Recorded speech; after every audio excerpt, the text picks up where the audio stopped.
Welcome again. आज की interesting video में स्मार्ट टेक स्किल के प्लेटफॉर्म पर आज हम लोगों को छोटा सा रिव्यू देने वाले हैं कि हम आपको सिखाने वाले हैं, बल्कि इन्फॉर्मेशन शेयर करने वाले हैं आप लोगों के साथ कि आपके रेफ्रिजरेटर में जब कभी आपको ऑटोमेटिक स्विच लगाना हो तो लगाने का क्या वे है, हम उसके ऊपर भी बात करेंगे। और ऑटोमेटिक स्विच की इंपॉर्टेंस क्या है, हम इसके ऊपर भी बात करेंगे। यह आप लोगों को छोटा सा बॉक्स मेरे हाथ में नज़र आ रहा है, हम इसको ओपन करते हैं, आप लोगों को बता देते हैं साथ साथ कि ये क्या है। जब भी आप ये न्यू परचेज़ करेंगे मार्केट से, तकरीबन 500 से लेके 400 के करीब या 600 के करीब ये मिल जाते हैं। चाइना का भी होता है, डॉलर्स कंपनी का भी होता है, डिफरेंट टाइप के ये आपको मार्केट से परचेज़ करने में मिल जाएंगे। इस तरीके का कुछ दिखता है, ठीक है। मैं इसके हवाले से आपको बताने से पहले छोटा सा आपको एक वर्बली समझा देता हूँ। देखें, ऑटोमेटिक स्विच का बहुत अहम काम होता है रेफ्रिजरेटर के अंदर। अगर किसी के रेफ्रिजरेटर में ऑटोमेटिक स्विच ख़राब होगा तो आपका फ्रिज जो है वो शट ऑफ नहीं होगा, जिसकी वजह से प्रॉब्लम ज़्यादा बनेगा और कंप्रेसर ख़राब होने का ज़्यादा से ज़्यादा चांसेस होगा। तो अगर आपका ऑटोमेटिक स्विच ख़राब है तो कैसे पता चले आपको कि सही है कि ख़राब है, उसके ऊपर हम बात करेंगे। इसके अलावा ऑटोमेटिक स्विच को किस फ्रिजों में, किस टाइप के फ्रिजों में लगाया जाता है, और अगर एक ऑटोमेटिक स्विच आप निकाल रहे हैं अपने रेफ्रिजरेटर से, उसके बदली कोई और फ्रिज में लग सकता है या नहीं, या सेम अगर ना मिले तो क्या करें। तो टोटल ओवरऑल हम हर चीज़ के ऊपर बात करेंगे और आप लोगों को सिखाएंगे साथ साथ। लेकिन उससे पहले हमारे चैनल को सब्सक्राइब करें, बेल आइकन पे क्लिक करें, और अपलोडेड नोटिफिकेशन जो होगा अपलोडेड वीडियो का वो आप लोगों को मिलता रहेगा और आप लोग हमारी वीडियो से फ़ायदा उठाते रहेंगे। First subscribe our channel. तो हम पूरी डिटेल से बात करने के लिए हमारे वर्किंग टेबल पे चलते हैं, और वर्किंग टेबल पे चल के हम बात करते हैं और आप लोगों को बताते हैं कि क्यों, क्या इंपॉर्टेंस है इसकी, और इसको दूसरे फ्रिज में लगाना चाहिए या नहीं, या सेम टू सेम लगाना चाहिए। हम सारी बातें करेंगे हमारे टेबल पर। सो गाइस, हम आ चुके हैं अपनी टेबल पर, और जिसके हवाले से मैं आपको गाइड कर रहा था। देखें, ये है वे ए फिक्स करके VT9 करके मॉडल है, और रिप्लेसमेंट थर्मोस्टेट 2 कैबिनेट रेफ्रिजरेटर। तो ये 2 कैबिनेट का क्या मतलब है? 2 कैबिनेट का देखें सिंपल सा मतलब ये है कि 2 डोर के जो रेफ्रिजरेटर होते हैं, जिसमें बर्फ़ खाना अलग होता है और आपका नीचे जो होता है डिम कूलिंग का एक खाना अलग होता है, तो ये उन फ्रिजों के लिए है, अवेलेबल है, उनके लिए है। तो स्पेशली उनके लिए लगाएं।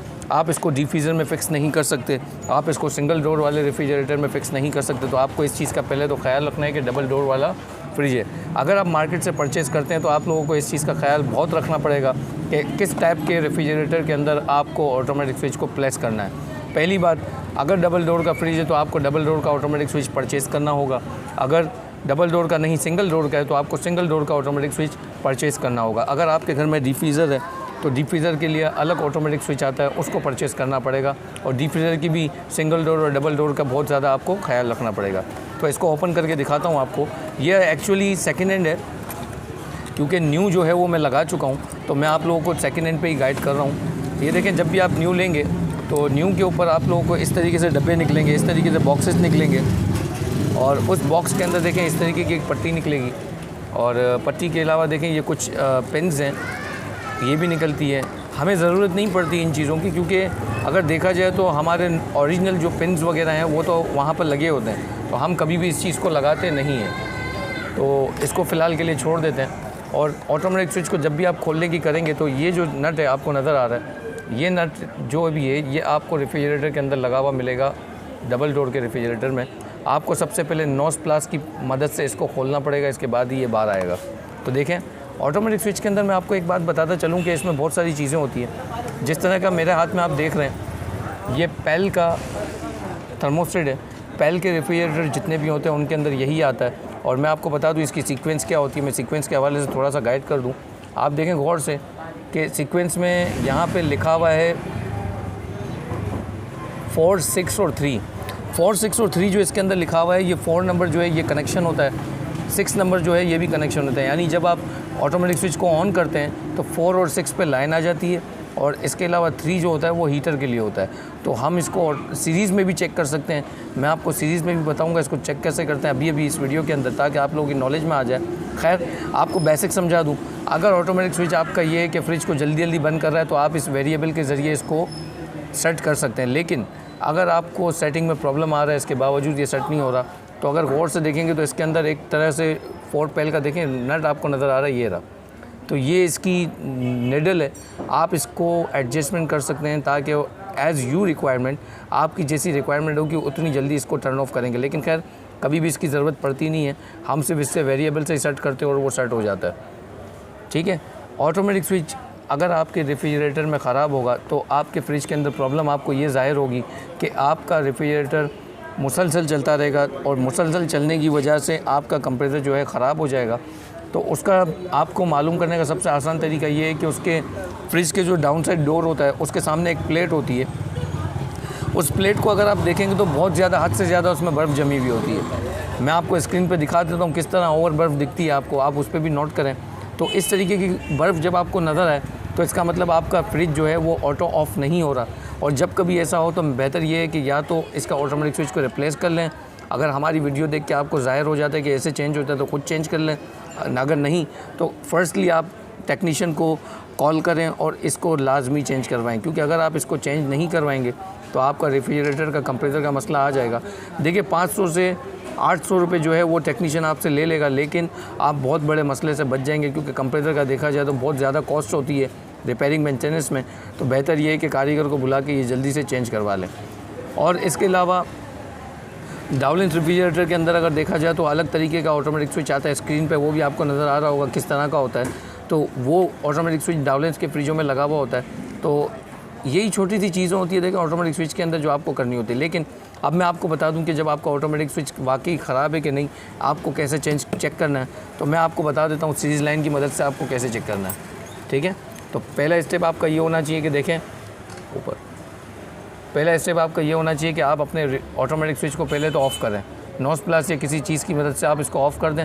इसके बाद आपको मैं बताता हूँ कि किस तरीके से चेक करना है।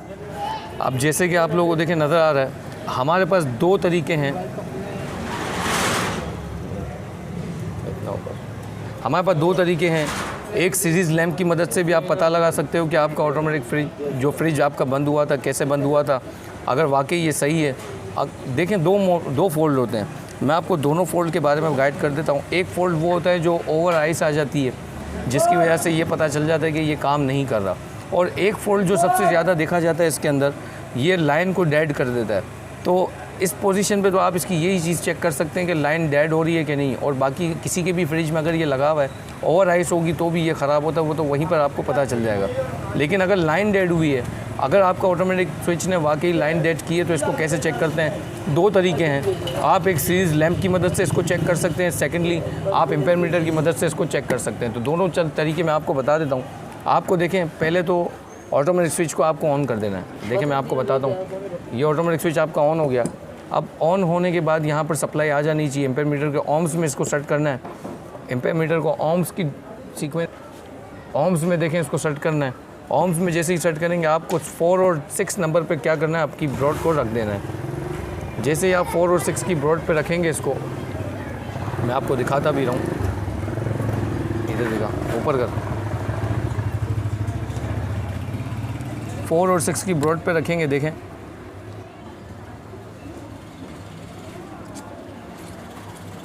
ये देखें, यानी 4 और 6 पे अगर मैं इसको सेट करता हूँ तो ये बिल्कुल बता नहीं रहा है, ठीक है।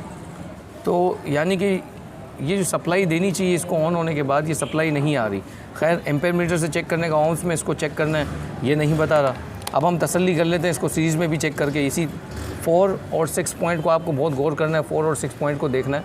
4 और 6 पॉइंट को गौर से देखेंगे, इन दो पे ही आपको सप्लाई आएगी। तो हम चेक करते हैं, अभी देखें सीरीज़ लैंप की मदद से, ऊपर करा, बल्ब भी दिखे।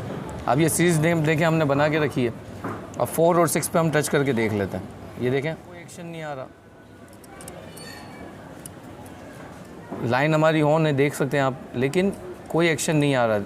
हीटर पे 6 और 3 का तो बताएगा, देखें ठीक है, हीटर सही है हमारी, लेकिन कंप्रेसर को सप्लाई देने वाले जो ऑन पोजीशन पे काम करने वाले 2 वायर हैं, आप देखें कनेक्शन कनेक्ट नहीं हो रहे। तो देखें यही तरीका था इसका चेक करने का, इसी तरीके से आप इसको चेक कर सकते हैं। लेकिन कूलिंग पे जो चेक करने वाला मामला है, आपको सिंपल रेफ्रिजरेटर के अंदर ही पता चल जाएगा। अगर ज़्यादा आइस आ रही होगी तो इसका मतलब यही है कि आपका रेफ्रिजरेटर में ऑटोमेटिक स्विच जो है वो काम नहीं कर रहा। तो simple is that, replace your automatic switch and get your work done.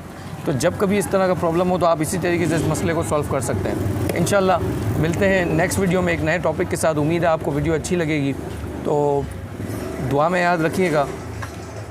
मिलते हैं फिर इस उम्मीद के साथ कि अल्लाह ताला आपकी और मेरी ज़िंदगी को सलामत रखे। अल्लाह हाफ़िज़, अल्लाह निगहबान, फ़ी अमान अल्लाह।